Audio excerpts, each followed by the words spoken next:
Hey guys, what's up? I thought I'd show you another one of my antique dolls that I got a couple of months ago, but I never showed you. And she was made in Germany, probably around 1895 to about 1900, 1905.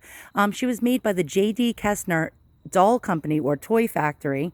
And I believe it was in Waltershausen, Germany. And Germany was actually the toy capital of the world back then. It was equivalent to what China is today for our toys. And Germany actually churned out dolls and toys by the millions and sent them all over the world to be sold. Now, America got most of their toys from Germany back in the Victorian era and the early 20th century until the war started and America started to make their own dolls and toys themselves. Pretty much, America hadn't entered the Industrial Revolution as quickly as countries such as Germany, France, and England, and other parts of Europe. The Germans had a cottage industry making these toys, and a cottage industry back then was they had factories, but workers actually made things piecemeal in their homes. So, for example, parts of these toys and dolls would have been made by a worker.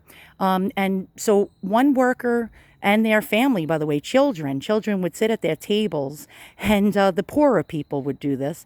They would make pieces and parts of the toy. So, for example, one family would make the wigs, another family would actually make the eyes and the clothes and the bodies, the body parts and the porcelain. Somebody would paint maybe the eyebrows. Another worker would paint the eyelashes and the lips and the cheeks and the flesh color of the doll. Another company, another family would make, say, the shoes. It was so outrageous how they had it going, and that was how Americans and other countries could afford to sell these toys for so cheaply. For example, a doll like this back in about, say, 1900 would sell for about $1. Sometimes a little less, sometimes a little more. Now, $1 back then was equivalent to, say, $30 today. And so for about $25 to $30, they could bring home a doll for their little girl. And this made it so that the middle class or the lower middle class could actually afford to buy toys for their children. So that's quite interesting. Now, France was a big competitor to Germany. France made a higher quality product and more artistically done. Germans churned them out quicker and actually did a good job with the quality. Now, they weren't as wonderful as most of the French dolls, which today can sell in the thousands of dollar price range. The German dolls actually gave them a run for their money and eventually put the French toy industry out of business. They could sell millions upon millions of dolls for probably half the price or 70% less than what the French were selling it for, roughly putting them out of business when everybody started to realize, hey, I can bring home a toy for my child way cheaper from buying it from the German manufacturers than the French manufacturers, and the French couldn't keep up with it. So here we have a J.D. Kestner 154 model. Now, they had different mold numbers and different models. Their most popular mold number was the 154, which is this doll. They came with brunette hair and they came with blonde hair. Some of them came with mohair wigs and some of them came with human hair wigs like this one, which was more expensive. So they could come with a different set amount of combinations, and that would actually make the product more expensive or cheaper for the middle class or the lower middle class people that were buying.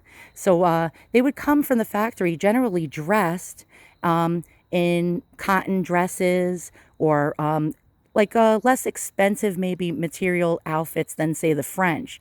Or they came in what was known as chemises or undergarments. So they would come with maybe pantaloons and a little skirt and a little blouse and nothing more. And the new owner would sew an outfit for the doll. So that's quite interesting. Now, this particular doll is a shoulder head, and it was actually made with a kid leather body, and the head and the shoulder was in one piece, so the head could not move. like the other dolls that were made on composition jointed bodies. The composition jointed body dolls could be moved, so the head could be rotated and the arms and legs could be rotated as well. That was a product that was more money. But for less, you can get a doll like this with Bisque hands on a kid leather body that was stuffed with generally horsehair or sawdust, which is quite interesting. So this girl is really beautiful. She has sleep eyes. Right now, they're not working because I stuffed the inside of her head with paper to stop that from happening.